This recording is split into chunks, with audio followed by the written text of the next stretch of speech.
हाँ तो बच्चों, अब मैं आपको एक और चैप्टर समरी के रूप में पढ़ाने जा रही हूँ, जो आपके साइंस की दृष्टि से भी, विज्ञान की दृष्टि से भी इम्पोर्टेंट है और आप इसके बारे में जानते भी हैं।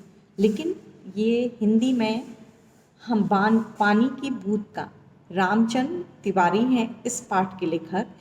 इस पाठ का आपका चैप्टर नंबर है 16 और पाठ का नाम है पानी की कहानी। इसमें बच्चों पानी की एक बूंद से ही लेखक ने पानी के बारे में कहलवाया है कि पानी कैसे धरती पर आया, जो संभावना वैज्ञानिकों ने व्यक्त की है उसके बारे में बताया है, और पानी कहाँ कहाँ जाता है, कैसे उसकी जीवन की यात्रा प्रारंभ होती है, आगे चलती है और समाप्त होती है, ये बताया गया है।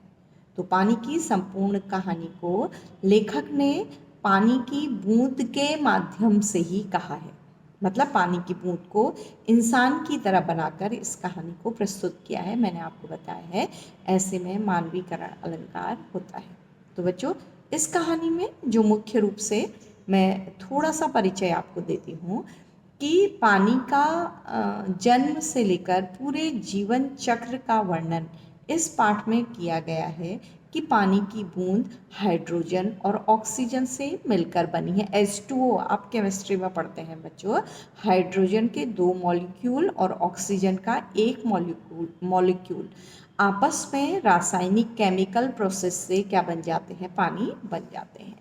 तो उसके पश्चात पानी की बूंद को कैसा सफ़र तय करना पड़ता है, कहाँ कहाँ जाना पड़ता है, उसे किन किन परेशानियों का सामना करना पड़ता है। जैसे वह भाप के रूप में भी होती है, फिर बादलों में मिलती है। बादल जब काले और घने हो जाते हैं तो वो पृथ्वी में बरस जाते हैं, महासागर के रूप में भी बहती है, नदियों के रूप में भी पानी की बूंद बहती है। तो यही इस पाठ का मुख्य विषय है। अब मैं इस पाठ के महत्वपूर्ण भागों को आपको समझाते चलती हूँ। तो बच्चों, जो इसमें पाठ स्टार्ट किया गया है, शुरू किया गया है, उसमें ये बताया गया है कि लेखक कहीं से टहल रहे होते हैं तो अचानक एक ओस की बूंद सरक कर किसी वृक्ष से लेखक की कलाई पर आ जाती है। तो लेखक उससे कहता है कि तुम कहाँ से आए। तो पता लगता है कि वो बेर के पेड़ से आई है। जो ओस की बूंद होती है वो बोलने लगती है, तो लेखक को आश्चर्य होता है। तो वो कहती है कि मैं ओस हूँ। तो लेखक ने कहा कि हाँ जानता हूँ। तो वो कहती है कि लोग मुझे पानी भी कहते हैं, जल भी कहते हैं। मैं बेर के पेड़ से आपके हाथ में आई हूँ। तो झूठी।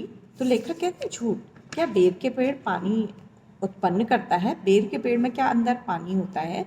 तो बूंद कहती है, उसे यकीन नहीं होता। तो बूंद कहती है, सुनो, मैं बहुत दिनों से इस पेड़ के आसपास टहल रही थी, तो ये पेड़ फिर धीरे धीरे हमें क्या कर लेते हैं, पकड़कर सोख लेते हैं, खा लेते हैं हमें।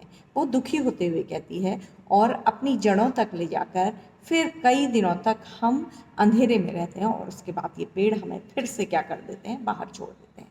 तो बच्चों, इसके माध्यम से क्या बताया गया है, जो वृक्षों में पानी, जो वृक्ष पानी सोखते हैं, उन्हें फिर सूर्य की रोशनी में फिर से वो पानी कैसे आ जाता है, पत्तों के माध्यम से, तनों के माध्यम से फिर से वातावरण में आ जाता है। तो फिर बूंद उसे ये भी बताती है कि ऐसे वृक्ष और तुम लोग जैसे मनुष्य हैं, वो इतने बड़े इसी वजह से हो गए हैं कि हम लोग उनका पालन पोषण करने के लिए अपना अस्तित्व क्या कर देते हैं, नष्ट कर देते हैं। तो वो बताती है कि किस तरह से वो ज़मीन में जाती है और फिर उसे बाहर ले जाया जाता है। तो और पत्ते के छोटे छोटे स्टोमाटा जिनको आप कहते हैं, उनसे वो बूंद क्या आ जाती है, फिर बाहर आ जाती है। तो इस तरह से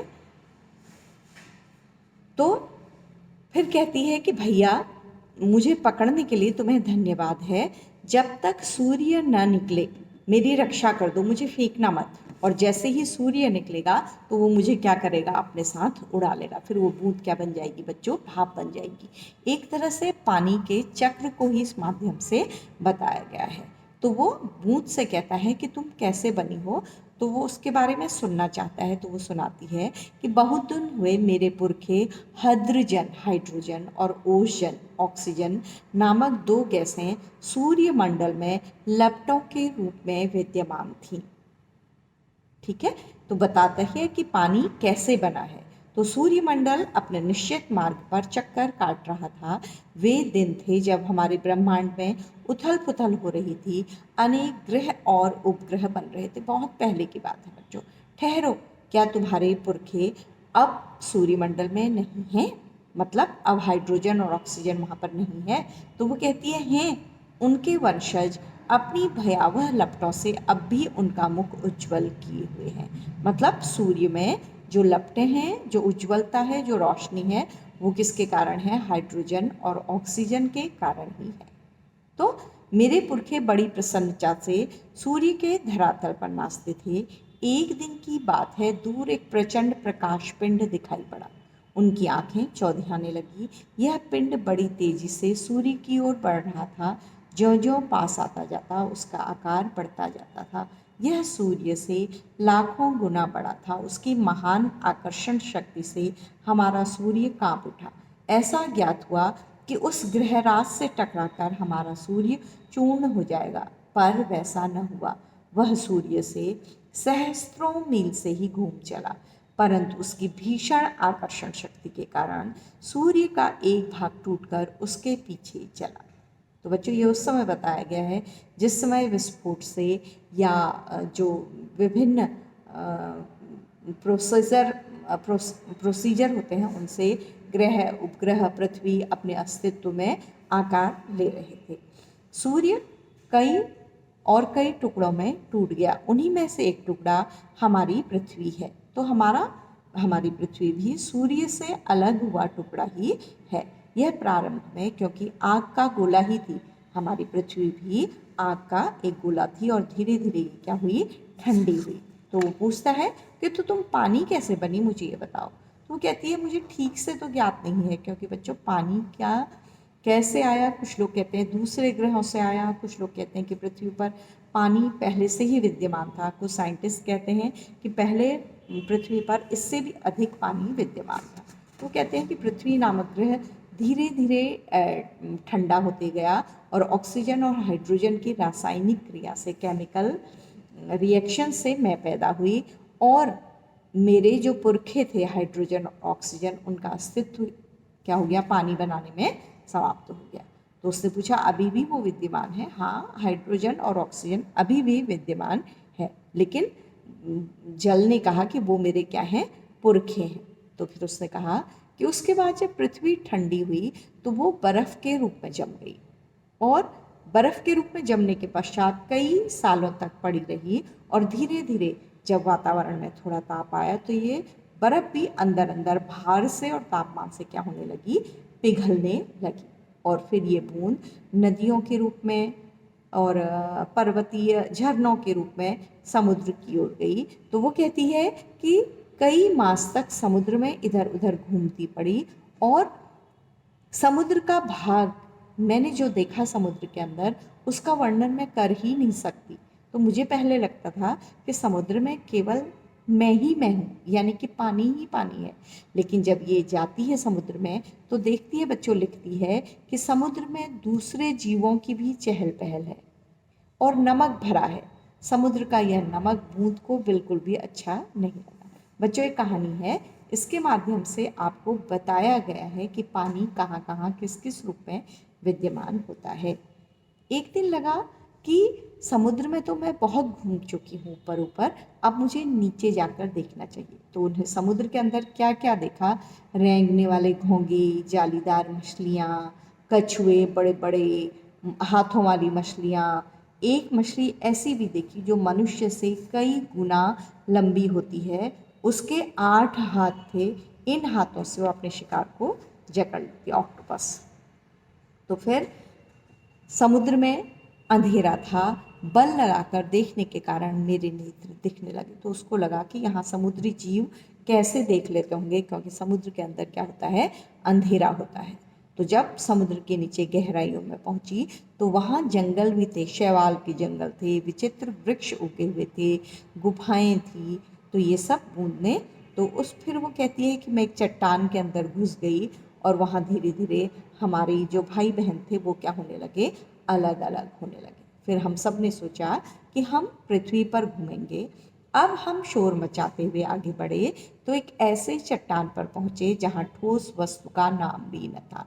बड़ी बड़ी चट्टानें लाल पीली पड़ी थी और नाना प्रकार की धातुएं इधर उधर बहने को उतावली हो रही थी। समुद्र तल का ही वर्णन है। इस स्थान से हम ऊंचे तापक्रम की ओर बढ़े और इतना तापक्रम था कि हमारा कुछ पानी फिर से हाइड्रोजन और ऑक्सीजन में बदल गया, गैस के रूप में बदल गया। तो फिर इतने में ही हम लोग एक ऐसे स्थान पर पहुंच गए, ये लोग पानी की बूंद, जहां बच्चों ज्वालामुखी फूट रहा था। तो पृथ्वी देखिए कैसे वर्णन किया है। हम लोग ऐसे स्थान पर पहुंचे जहां पृथ्वी का गर्भ रह रहकर हिल रहा था, मतलब विस्फोट हो रहा था, उसमें एक जोर का धड़ाका हुआ और हम तेजी से बाहर फेंक दिए गए, लावे के साथ और चीज़ों के साथ बाहर आ गए। हम आकाश में उड़ चले। इस दुर्घटना से हम चौंक पड़े थे। पीछे देखने से ज्ञात हुआ कि पृथ्वी फट गई है, उसमें धुआं, रेत, पिघली धातुएं तथा लपटें निकल रही है। यह दृश्य बड़ा ही शानदार था और देखने की हमें बार बार इच्छा हो रही थी। मैं समझ गया तुम ज्वालामुखी की बात कर रही हो। हाँ, तुम इसे ज्वालामुखी कहती हो। अब हम लोग भाप का एक बड़ा दल भी हमें मिल गया। हम गरज कर आपस में मिले और ऊपर बढ़ गए। तो मतलब ये फिर से बादल बन गई। वहाँ आंधी मिली, कहती है आंधी हमारी पहले की साथी थी, और हम फिर से बारिश के रूप में मैले कुचैले होकर नदियों के रूप में पत्थरों पर गिर गए और किलकारियाँ मारकर चहकते हुए आगे बढ़ने लगे। तो इस बार हम एक ऊंची शिखर पर से कूदे, नीचे एक चट्टान पर गिरे, मतलब जैसे नदियाँ बच्चों ऊपर से बह के आती हैं उसका वर्णन है, और चट्टान टुकड़े टुकड़े हो गई। तो इस तरह से हम मौज में आ गए कि हम किसी कठोर वस्तु को भी क्या कर सकते हैं, तोड़ सकते हैं। आपने देखा होगा कि पानी के निरंतर प्रवाह से मजबूत चट्टानें भी क्या हो जाती हैं, टूट जाती हैं। तो नदी कहती है कि वो दिन बहुत मज़े के थे। कभी भूमि को काटते, कभी पेड़ों को खोखलाकर उन्हें गिराते, जब ये नदी के रूप में बह रही थी। तो एक दिन एक ऊंची मीनार से कुछ काली काली हवा निकल रही थी। मैं उत्सुक होकर आगे बढ़ी कि अपने हाथों दुर्भाग्य को न्योता दिया। ज्यों ही मैं उसके पास पहुंची, अपने साथियों के साथ एक मोटे नल में खींच ली गई। मतलब मुझे लग रहा है कि ये किसी कारखाने की जो धुआं निकलने वाली मीनार के पास गई होगी और उस मीनार में भाप बनकर उसके अंदर चली गई होगी। तो वह उसमें घूमती रही, उसे अच्छा नहीं लगा, और एक जगह पर जहाँ नल टूटा हुआ था वहाँ से निकलकर पृथ्वी में फिर से समा गई और आते आते ट्रैवल करते करते, यात्रा करते करते इस बेर के पेड़ के पास आ गई। तो फिर वो वहीं रुक गई, वहीं रुकी। सूर्य निकल आए थे। बस मैंने कहा, हाँ मैं अब तुम्हारे पास नहीं ठहर सकती, सूर्य निकल आए हैं, तुम मुझे रोक कर नहीं रख सकते। तो उसने कहा कि अब आप अपने हाथ में मुझे रखेंगे भी तो सूर्य निकल जाने पर मैं भाप बनकर क्या हो जाऊंगी, उड़ जाऊंगी, मुझे कोई रोक नहीं सकता। और धीरे धीरे लेखक के हाथ से वो ओस की बूंद क्या हो गई, गायब हो गई। तो बच्चों ये कहानी के रूप में इसलिए समझाया गया है कि आप पानी की उत्पत्ति के कंसेप्ट को सरलता से समझ सकें।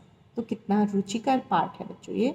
इसमें आप फिर भी साइंटिफिक दृष्टि से धरती पर पानी कैसे आया, ये बड़ी बड़ी साइंस जर्नल्स में प्रकाशित हुआ है, उसको एक बार पढ़िएगा कि पानी का अस्तित्व किस तरह से है और उसके कितने कितने रूप होते हैं। ये साइंस में आप पढ़ते भी हैं कि पानी तीनों रूपों में हम देख सकते हैं, ठोस, गैस, द्रव, और अब एक तीसरा रूप भी प्लाज्मा के रूप में, वो भी आप पढ़ सकते हैं बच्चों, इसके बारे में साइंस में भी पढ़ सकते हैं। तो हिंदी में हमें ये रुचिकर पाठ कभी भूलना नहीं चाहिए। तो बच्चों इसको ध्यान दीजिएगा, इतना इंटरेस्टिंग पार्ट है जो निबंध लिखने में भी आपकी हेल्प कर सकता है। देन थैंक यू बच्चों, थैंक यू क्लास।